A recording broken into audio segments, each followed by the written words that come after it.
میں ایک مولوی تھا، مسجد کی امامت کرواتا تھا اور مدرسے میں حفظ اور تجویز بھی بچوں کو کرواتا تھا۔ مسجد کے برابر میں ہی مجھے مدرسے کے مالکان نے 2 کمرے کا مکان دے رکھا تھا۔ میرے مالی حالات زیادہ اچھے نہ تھے، یہاں تک کہ میں زکوٰۃ اور خیرات بھی لوگوں سے لے لیتا تھا، کیونکہ مسجد کے ہدیے سے میرا اور میرے گھر کا گزر بسر بے حد مشکل تھا۔ اس مہنگائی کے دور میں جہاں 2 بچوں کی پرورش کرنا بھی ایک امتحان بن چکا ہے، میری تو جوان 7 بیٹیاں تھیں جنہیں میں نے قرآن اور دین کی تعلیم سے ہی آراستہ کیا تھا۔ اسکول کی انہوں نے شکل بھی نہیں دیکھی تھی۔ 2 وقت کی روٹی کے علاوہ میں انہیں مزید سہولتیں دینے سے قاصر تھا۔ میری اہلیہ انتقال کر چکی تھی، میں اکیلا ہی اس ذمہ داریوں سے نپٹنے کے لیے رہ گیا تھا۔ میری ساری بیٹیاں خوش شکل تھیں، لیکن جہیز نہ ہونے کی وجہ سے ان کے رشتے نہیں ہو رہے تھے۔ میں اپنی بچیوں کی شادیوں کی وجہ سے بے حد پریشان تھا کہ ایک دن میرے ساتھ کچھ عجیب و غریب سا واقعہ ہوا۔ میں شام کے وقت لوگوں کے گھروں میں کلام پاک پڑھانے جاتا تھا، اس سے مجھے اچھا ہدیہ مل جاتا تھا۔ میں ایک گھر پڑھانے جا رہا تھا جب میں نے راستے میں فٹ پاتھ پر ایک فقیر کو بیٹھے ہوئے دیکھا، جس کے پاس بہت سے لوگ بیٹھے ہوئے تھے، اسے اپنے مسائل بتا رہے تھے۔ ان میں سے ایک شخص کہنے لگا کہ میری 4 بیٹیاں ہی ہیں، بیٹا کوئی نہیں ہے اور مجھے بیٹا چاہیے۔ وہ فقیر میری ہی عمر کا ہوگا۔ اس شخص کو کہنے لگا کہ اپنی ایک بچی تو مجھے دے دے، دیکھ پھر کیسے تیرے گھر نرینہ بچوں کی لائن لگ جائے گی۔ مجھے اس فقیر کی بات سن کر بہت حیرت ہوئی تھی کہ یہ فقیر کیا مانگ رہا تھا۔ لوگ فقیروں کو پیسے دے سکتے تھے یا پھر کھانا، اپنی اولاد کون دے سکتا ہے؟ لیکن مجھے اس فقیر کے پاس بیٹھے شخص کے جواب پر اس سے بھی زیادہ حیرت ہوئی تھی۔ وہ نرینہ اولاد کی خاطر اپنی ایک بچی اسے دینے کو تیار تھا۔ مجھے بڑی حیرت ہوئی تھی کہ کیسے کوئی شخص اپنے لختے جگر کو صرف بیٹے کی خواہش پر دے سکتا ہے، وہ بھی کسی فقیر کو۔ کہنے لگا مجھے آپ کی کرامات پر بھروسہ ہے۔ پھر مجھے یاد آنے لگا کہ لوگ ایسی باتوں پر بہت یقین رکھتے ہیں، ایسی بہت سی منتیں مان لیتے ہیں کہ ہماری بے اولادی کی بیماری ختم ہو جائے تو ہم ایک بچہ فلاں دربار کی نظر کر دیں گے، لیکن میرا ان باتوں پر قطعی یقین نہیں تھا۔ اس لیے وہ لوگ جو فقیر کے پاس بیٹھے تھے مجھے احمق سے لگے تھے، لیکن جو بات وہاں موجود ایک دوسرے شخص نے کہی وہ مجھے ایک بہت بڑی الجھن میں ڈال گئی۔ اس کی بات پر میں سوچنے پر مجبور ہو گیا تھا۔ میں اس فقیر کے پاس چلا گیا، میں نے کہا کیا سچ میں ایسا ممکن ہے؟ وہ فقیر کہنے لگا قربانی کبھی بھی رائیگاں نہیں جاتی، لیکن جو قربانی اسے چاہیے تھی وہ دینے کا میں متحمل نہیں تھا۔ بہرحال میں اپنے الجھے ہوئے ذہن کے ساتھ وہاں سے چلا گیا جہاں میں کلام پاک پڑھانے گیا۔ پہلی بار ایسا ہوا کہ کلام پاک پڑھاتے ہوئے بھی میرے دماغ میں اس شخص کی بات ہی گونجتی رہی۔ میں گھر آیا تو میری بیٹی نے مجھے کھانا گرم کر کے دیا۔ میں نے آج کھانا بھی غائب دماغی سے کھایا تھا۔ میں بہت الجھا ہوا سا تھا کہ کیا کوئی فقیر اتنا بھی پہنچا ہوا ہو سکتا ہے؟ میں شاید اس بات کو فراموش بھی کر جاتا، لیکن اگلے ہی روز وہ فقیر میرے دروازے پر پہنچ گیا۔ کہنے لگا تیری 7 بیٹیاں ہیں، لیکن سب کی سب غیر شادی شدہ ہیں، کوئی تیری دہلیز پر رشتہ لے کر نہیں آتا، اگر آتا بھی ہے تو بات کو آگے نہیں بڑھاتا۔ مجھے اس فقیر کے منہ سے یہ سب سن کر حیرت کا بہت زور کا جھٹکا لگا تھا کہ اسے یہ سب باتیں کیسے معلوم ہو سکتی تھیں۔ وہ کہنے لگا اپنی ایک بیٹی کی شادی مجھ سے کر دے، تیری ساری بیٹیاں اچھے خاندانوں میں بیائی جائیں گی۔ میں نے اس کی بات پر خاص توجہ نہیں دی تھی۔ میں بھلا کیسے اپنی کوئی بھی بیٹی اس فقیر کے ساتھ بیاہ سکتا تھا؟ انہی دنوں ایک اور جگہ سے لڑکے والے میرے گھر میری بیٹیوں کو دیکھنے کے لیے آئے۔ میری ساری بیٹیاں ہی صوم و صلات کی پابند تھیں، سلجھی ہوئی صابر قسم کی تھیں۔ میں نے تو یہ تک سوچ لیا تھا کہ بڑی بیٹی کی پہلے شادی کرنے کی شرط بھی نہ رکھوں گا، جس بیٹی کو انہوں نے پسند کیا میں اسی کو بیاہ دوں گا۔ انہیں میری بیٹیاں تو پسند تھیں، لیکن بات پھر وہی تھی کہ بنا جہیز کے شادی کرنے کو تیار نہ تھے۔ میری بڑی بیٹی کی عمر اب 30 کے لگ بھگ ہونے والی تھی۔ سب بیٹیوں میں سال کا ہی فرق تھا، چھوٹی بیٹی ہی بس 18 برس کی تھی۔ اب تو میں نے شادی شدہ افراد اور ایسے لوگوں کے بھی رشتے دیکھنے شروع کر دیے جن کی پہلی بیویاں مر چکی تھیں اور وہ دوسری بیوی کے لیے اس لیے خواہش مند تھے ان کی اولاد کو پال سکے، لیکن نہ جانے کیسی آزمائش تھی کہ میری بیٹیوں کی کہیں شادی نہیں ہو رہی تھی۔ وہ فقیر روز ہی میرے دروازے پر آتا، یہی ایک صدا لگاتا اور چلا جاتا۔ پھر مجھے اس شخص کی بات بھی یاد آنے لگتی جو اس وقت اس نے فقیر کو کوئی کرامت بتاتے ہوئے کہی تھی۔ نہ جانے کیوں میں اب سوچ میں پڑ گیا تھا۔ میں اس وقت ایک مجبور باپ تھا جس کی بے بسی کی آخری حد یہ تھی کہ وہ 6 بیٹیوں کی خوشیوں کی خاطر ایک بیٹی کی بلی چڑھانے کے لیے بہت مجبور تھا، کیونکہ اب تو لوگ مجھے باتیں کرنے لگے تھے کہ مولانا صاحب دوسروں کی بچیوں کے لیے جلد شادی کے وظائف بتاتے ہیں اور اپنی ساتوں کی ساتوں بیٹیاں کنواری ہیں۔ اس وقت میں ایک مجبور باپ تھا، اس لیے جو بھی سوچنا تھا مجھے ہی سوچنا تھا۔ میں پچھلی 4 سالوں سے ٹھیک سے سو نہیں پایا تھا۔ جیسے جیسے سال گزرتے جا رہے تھے میرا بڑھاپا اور بیماریاں میرا دل دہلانے لگتی تھیں کہ اگر میری آنکھیں بند ہو گئیں تو میری بچیوں کا کیا ہوگا۔ اس لیے جس قدر میں ان کی شادیوں کے لیے فکر مند تھا، ہر آنے والے رشتے پر میری امید سی بن جاتی تھی، اتنا ہی ان کے انکار پر میں دل گرفتہ سا ہو جاتا تھا۔ بیٹیاں بہت پیاری ہوتی ہیں، ڈر بس ان کے نصیبوں سے لگتا ہے۔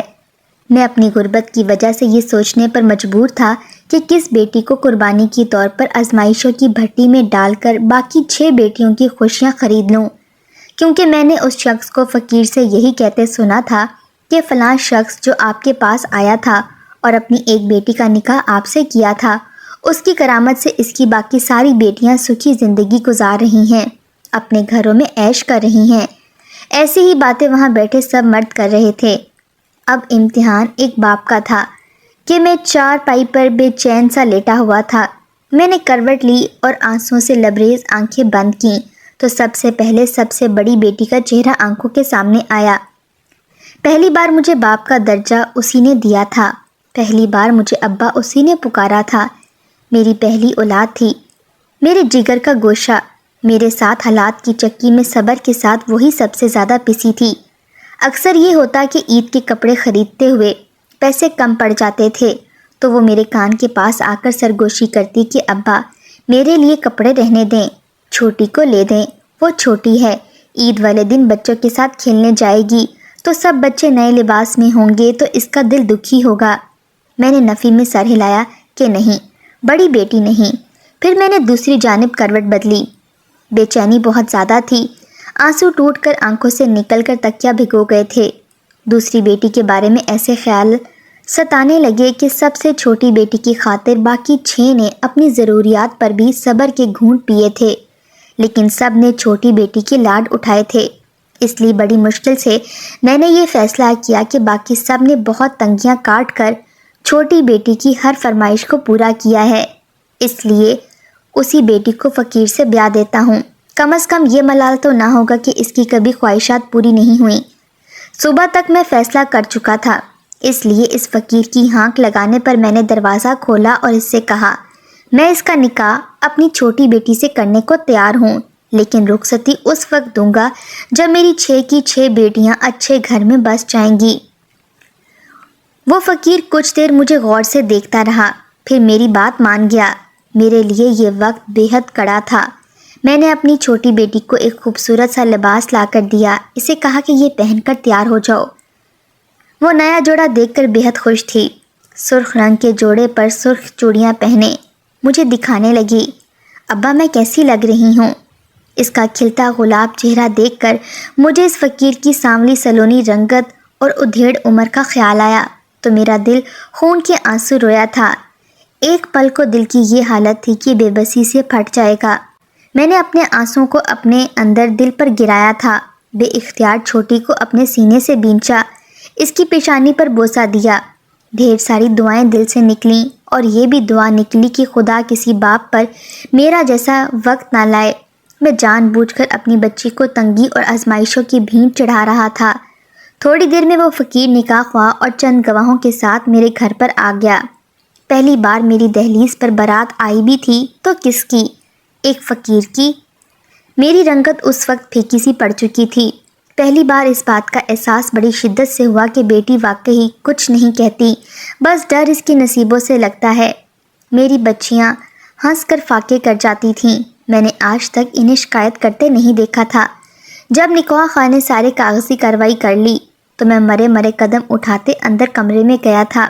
میں نے سب بچیوں کو دوسرے کمرے میں بھیج دیا اور سب سے چھوٹی بیٹی کے پاس سر جھکائے بیٹھ گیا۔ اس کے سامنے ہاتھ جوڑے اور پھوٹ پھوٹ کر روتے ہوئے معافیاں مانگنے لگا۔ میں نے کہا مجھے معاف کر دے چندا، تیرا باپ بہت مجبور تھا، اس لیے تیرا نکاح میں ایک فقیر سے کرنے لگا ہوں، اسے میری مجبوری سمجھ کر اپنے باپ کو معاف کر دینا۔ میری بات سن کر میری بیٹی کا مسکراتا چہرہ فقسا پڑا تھا۔ اس فقیر کی بگڑی حالت تو میری بچی بھی دیکھ چکی تھی۔ مجھے لگا وہ روئے گی، میری منت کرے گی، کہے گی ابا میرا کیا قصور ہے، مجھے کیوں جان بوجھ کر ایک عذاب میں مبتلا کرنے جا رہے ہو، باپ تو ایسا کبھی نہیں کرتا، پھر تم کیوں مجھے اس آزمائش میں ڈال رہے ہو۔ لیکن وہ چپ تھی، ایسے جیسے کوئی پتھر کا مجسمہ۔ پھر اس نے اپنے ہاتھوں سے میرے لرزتے ہوئے جڑے ہاتھ تھامے، اپنی آنکھوں میں جھلملانے والے آنسو اس نے باہر نہیں آنے دیے، ایک کڑوے گھونٹ کی طرح اندر ہی پی گئی تھی۔ پھر میرے بہتے آنسو کو اپنے ہاتھوں سے صاف کیا، کہنے لگی بس ابا، اتنی سی بات تھی، مجھے تو خوشی ہوئی کہ میرے ابا نے مجھے اس قابل سمجھا، مجھے کوئی اعتراض نہیں ہے ابا، آپ جہاں کہیں گے میں وہی نکاح کر لوں گی اور کبھی آپ سے شکوہ نہیں کروں گی۔ اس کی آواز میں واضح نمی تھی لیکن کمال ضبط تھا میری بچی کا کہ اس نے آنسو آنکھوں سے بہنے نہیں دیے۔ میرا کانپتا ہاتھ پکڑ کر چوما تھا، کہنے لگی جائیں، نکاح خواہ کو میری رضامندی دے دیں۔ میں اگر کچھ دیر وہاں بیٹھتا تو نکاح کرنے سے پھر جاتا، اس لیے اٹھ کر باہر آ گیا۔ میری بیٹی کا نکاح اس فقیر سے ہو گیا، پھر وہ گھر سے باہر چلا گیا۔ میری چھوٹی بیٹی چپ چپ سی رہنے لگی تھی، ورنہ وہ تو میرے گھر کی اصل رونق تھی، لیکن میں اس سے نظریں چرانے لگا تھا جیسے میں اس کا مجرم ہوں۔ میری بڑی بیٹی کا رشتہ چند دن بعد ہی آ گیا اور بنا جہیز کے طے بھی ہو گیا۔ اس کا نکاح ہوتے ہی رخصتی بھی ہو گئی۔ مجھے یقین نہیں آ رہا تھا کہ ایسا بھی ہو سکتا تھا۔ میں نے تو یہی سوچا تھا کہ اگر اس فقیر کی بات جھوٹی نکلی تو اپنی بیٹی کی رخصتی نہیں کروں گا اور طلاق دلوا دوں گا، لیکن میری بڑی بیٹی بڑے اچھے گھرانے میں جا چکی تھی۔ اسی طرح ہر ماہ میری ایک بیٹی کا رشتہ آتا اور وہ بنا جہیز کے میری بچی کو بیاہ کر لے جاتے۔ 6 ماہ میں نے اپنی 6 بیٹیاں بیاہ دی تھیں، اب بس چھوٹی بیٹی کی رخصتی ہی رہ گئی تھی۔ وہ فقیر اب آیا تو مجھ سے پوچھنے لگا کہ اب تو تمہیں میری کرامت پر یقین آ گیا ہوگا مولانا۔ میں نے اس بات میں سر ہلا دیا، کہنے لگا میری امانت مجھے دے دو۔ میں نے کہا میرا گھر خالی ہو گیا ہے، چند دن میری بچی کو میرے پاس رہنے دو۔ وہ میری یہ بات بھی مان گیا۔ اندر سے میرا دل زخمی سا ہو چکا تھا، میرا دل نہیں چاہ رہا تھا کہ میری بچی اس فقیر کے ساتھ رخصت ہو کر جائے، لیکن اپنی زبان سے پھر جانے کا مطلب تو یہ تھا کہ باقی کی بچیاں بھی واپس میری دہلیز پر آ جاتیں۔ اس لیے میں نے چند دن بعد کڑے دل سے اپنی بیٹی اس فقیر کے ساتھ رخصت کی تھی۔ چند ماہ تو ایسے ہی گزر گئے۔ مسجد اور مدرسے کی ذمہ داریوں میں اپنی بیٹیوں کو یکسر نظر انداز کر گیا تھا، لیکن پھر سوچا کہ مجھے اپنی بڑی بیٹی سے ملنے کے لیے جانا چاہیے کہ میں شادی کرنے کے بعد بچیوں سے ملنے گیا ہی نہیں۔ پہلے میں نے اچھے اچھے پھل خریدے، پھر صاف ستھرا لباس پہنا اور رکشے میں بیٹھ کر بڑی بیٹی کے سسرال پہنچ گیا۔ لیکن حیرت کا جھٹکا لگا جب میں دروازہ بجا بجا کر میرے ہاتھ دکھنے لگے، لیکن دروازہ کسی نے نہیں کھولا۔ مجھے پہلے بھی یہ خیال آیا کہ ہو سکتا ہے کہ کہیں گئے ہوں، لیکن کوئی تو ہوتا۔ مجھے پریشانی سے لاحق ہونے لگی تھی۔ میں گلی میں کھیلتے بچوں کو روک کر پوچھنے لگا کہ یہ کہاں گئے ہیں۔ مجھے یہ تھا کہ شاید انہیں معلوم ہوگا، لیکن جو خبر ان لوگوں سے سننے کو ملی میرے تو ہوش ہی اڑ گئے تھے۔ کہنے لگے ہم ان لوگوں کے بارے میں کچھ نہیں جانتے، یہ تو بس 1 ماہ کے لیے ہی آئے تھے بیٹے کی شادی کر کے، چند ماہ رہ کر پتہ نہیں کہاں چلے گئے۔ یہ سن کر تو میرے ہوش ہی اڑ گئے تھے۔ میں نے کہا کچھ پتہ ہے کہ وہ لوگ کہاں گئے ہیں؟ لیکن وہ لڑکے انجان تھے، میرا تو دل ہی دھڑکنا بھول گیا تھا۔ وہ لوگ تو کہہ رہے تھے کہ برسوں سے اسی محلے میں رہ رہے ہیں، تو کیا وہ لوگ جھوٹ بول رہے تھے؟ مجھے لگا کسی نے میرے اندر سے دل ہی کھینچ کر نکال لیا ہو۔ میں فوراً سے دوسری بیٹی کے گھر پہنچا تو وہ بھی وہاں موجود نہیں تھی۔ وہ لوگ بھی وقتی طور پر وہاں کرائے کے مکان میں رہتے تھے، ابھی 1 ماہ پہلے ہی جا چکے ہیں۔ یہ خبر مجھے 6 بیٹیوں کے سسرال والوں سے سننے کو ملی۔ میں گھر پہنچ کر اپنا سر پکڑ کر بیٹھ گیا تھا۔ میری بیٹیاں نہ جانے کہاں چلی گئی تھیں۔ میں نے تو فقیر کی بات پر ہی بھروسہ کر لیا تھا کہ وہ کرامتی بابا ہے، اس لیے رشتوں کی زیادہ چھان بین نہیں کروائی تھی۔ جو رشتہ آتا رہا میں شادیاں کرتا رہا، لیکن اب میری عقل مفلوج ہونے لگی تھی۔ میں اپنی سب بچیوں کو اپنے ہاتھوں سے کھو چکا تھا۔ مجھ جیسا بھی بدنصیب باپ کوئی نہ ہوتا ہوگا۔ میں نے یہی سمجھا کہ ایک بیٹی کی یوں قربانی دینے سے میری باقی کی ساری بیٹیاں سکھ کی زندگی گزاریں گی، لیکن میری تو بیٹیاں ہی نہ جانے کہاں چلی گئی تھیں۔ میں اب انہیں کہاں ڈھونڈوں گا؟ میں بہت پریشان تھا کہ ایک دن مجھے وہی شخص نظر آیا جو اس فقیر اور کرامت پر یقین دہانی کروا رہا تھا، جو کہہ رہا تھا کہ وہ فقیر نہ جانے کون سا نیک بندہ ہے۔ مجھے دیکھ کر وہ شخص گھبرا گیا اور بھاگنے لگا۔ میں اس کے پیچھے بھاگا اور اسے پکڑ لیا۔ میں نے کہا، بتاؤ کہ وہ فقیر کہاں ہے؟ وہ کہنے لگا، کون سا فقیر؟ میں کسی فقیر کو نہیں جانتا۔ میں نے کہا، جس کی تم کرامات اس دن اونچی آواز میں سنا رہے تھے۔ کہنے لگا، مجھے معاف کر دو، مجھے تو اس کام کے لیے اس شخص نے پیسے دیے تھے۔ یہ سن کر تو میں چکرا کر رہ گیا تھا۔ وہ شخص یہ سب مجھے دکھانے کے لیے کر رہا تھا۔ مجھے پھنسا کر میری بچیوں کو مجھ سے ہتھیانا چاہتا تھا، اور وہ اس کام میں کامیاب بھی ہو چکا تھا۔ میں رونے لگا کہ نہ جانے میری بچیاں کس حال میں ہوں گی، کہاں ہوں گی۔ چند ماہ ایسے ہی گزر گئے۔ میں اب ہر وقت روتا رہتا تھا۔ میری کل کائنات میری بچیاں ہی تو تھیں۔ میں انہیں کہاں ڈھونڈتا؟ 6 ماہ کے بعد مجھے لاہور جانا ہوا تو میں نے وہاں اس شخص کو دیکھا جو اس فقیر کے ساتھ تھا۔ ایک پل کے لیے تو میرا دماغ ہی چکرا گیا۔ میری 7 بیٹیاں اس کے ساتھ تھیں اور اجڑے ہوئے حلیے میں تھیں۔ میں بھاگم بھاگ جب ان تک پہنچنے لگا تو وہ فقیر انہیں ہائی روف میں بٹھا چکا تھا۔ میں نے ایک رکشہ لیا اور اس ہائی روف کا نمبر میں نے یاد کر لیا تھا۔ وہ ہائی روف ایک پرانے سے گھر کے سامنے رکی تھی۔ وہ میری بچیوں کو اس گھر کے اندر لے گیا۔ میں کہیں چھپ گیا۔ جب وہ شخص اس گھر سے باہر نکلا تو میں اس گھر کی دیوار پھلانگ کر دوسری جانب اترا تو اس وقت وہاں باہر صحن میں کوئی نہ تھا۔ میں بڑی احتیاط سے اندر جا رہا تھا۔ مجھے ایک کمرے سے چیخنے چلانے کی آوازیں آنے لگیں۔ میں اسی کمرے کے پاس پہنچ گیا۔ وہاں کی کھڑکی کھول کر دیکھا تو اندر کا منظر دیکھ کر میرا دل دہل گیا تھا۔ ایک عورت جو میری تیسری نمبر کی بیٹی کی ساس بن کر آئی تھی، وہ میری بچیوں اور دوسری بھی بہت سی لڑکیوں پر چلا رہی تھی۔ کہہ رہی تھی کہ اگر تم لوگوں نے روز کی بنیاد پر 2000 بھیک کے جمع نہ کیے تو رات کی روٹی اسے کھانے کو نہیں ملے گی، اور تم لوگ کیا چپ چپ سی سڑکوں پر کھڑی رہتی ہو؟ لوگوں کے پاس جا کر بھیک مانگا کرو۔ میری بیٹی کہنے لگی کہ ہم نے اللہ کے سوا کسی سے کچھ نہیں مانگا، ہمیں اللہ کے علاوہ کسی سے مانگنے کی عادت نہیں ہے۔ میری بیٹی کی اس بات پر اس عورت نے ایک زوردار تماچا میری بیٹی کے منہ پر مارا۔ کہنے لگی، اللہ کے نام پر اگر تو نے نہیں مانگا تو اپنی شامت یاد رکھنا۔ وہ میری بیٹی کے سر کے بال پکڑ کر بولی کہ میری بیٹی درد سے کرہانے لگی۔ میں وہیں سے واپس لوٹ گیا اور اگلے روز میں پولیس کو اپنے ساتھ اس جگہ لے گیا۔ وہ سارا گروہ پکڑا گیا تھا۔ وہ لوگ نکاح کر کے لڑکیوں کو اغوا کر کے لاہور لے آتے تھے اور اس کے بعد ان کو زبردستی بھیک منگواتے تھے۔ میری بیٹیاں روتی بلکتی ہوئی میرے ساتھ لگ گئیں۔ میں نے واپس اپنے گھر پر لے آیا۔ جن لڑکوں سے اس فقیر نے میری بیٹیوں کا نکاح کروایا تھا وہ کرائے کے تھے۔ نکاح کے فوری بعد طلاق دے کر پیسے لے کر چلے گئے۔ یہ ساری چال اس فقیر کی چلی ہوئی تھی۔ وہ مجبور اور بے بس لوگوں کو ایسے ہی اپنی کرامات کا کہہ کر لوگوں کی مجبوری سے فائدہ اٹھاتا ہے، اور مجھ جیسے مشکلات میں گھرے لوگ ایسے لوگوں کی باتوں میں آ کر اپنا نقصان ہی کرتے ہیں۔ مجھے بھی شاید اللہ پر کامل بھروسہ نہیں تھا، اس لیے میں نے اپنی مجبوری کے وقت دوسری راہ اختیار کر لی اور سمجھا کہ اس فقیر کی کرامات سے ہی ہوگا۔ حالانکہ میں نے ہمیشہ یہی درس دیا تھا کہ اللہ سے ہوتا ہے اور غیر اللہ سے نہیں ہوتا، لیکن میں نے شاید یہ الفاظ دل سے یقین کے ساتھ ادا نہیں کیے تھے، اس لیے مجھے یہ سزا ملی۔ میرے ساتھ ہوئی زیادتی کی پیش نظر مفتی صاحب نے مدرسے کے حافظ لڑکوں کی شادی میری بچیوں سے کروا دی۔ میری بچیاں امیر گھروں میں تو نہیں گئیں، لیکن نیک لوگوں کا نصیب بن گئیں۔ مفتی صاحب کہنے لگے، میں تو آپ سے آپ کی بچیوں کے رشتوں کی بات کرنا ہی چاہتا تھا، لیکن اس سے پہلے میں اس فقیر کی باتوں میں آ گیا۔ وہ کہنے لگے، مشکل کے بعد اللہ نے آسانی ضرور رکھی ہے جو انسان کو مل کر رہتی ہے، لیکن انسان اپنی جلد بازی سے نقصان اٹھا لیتا ہے، جیسا کہ میں نے کیا۔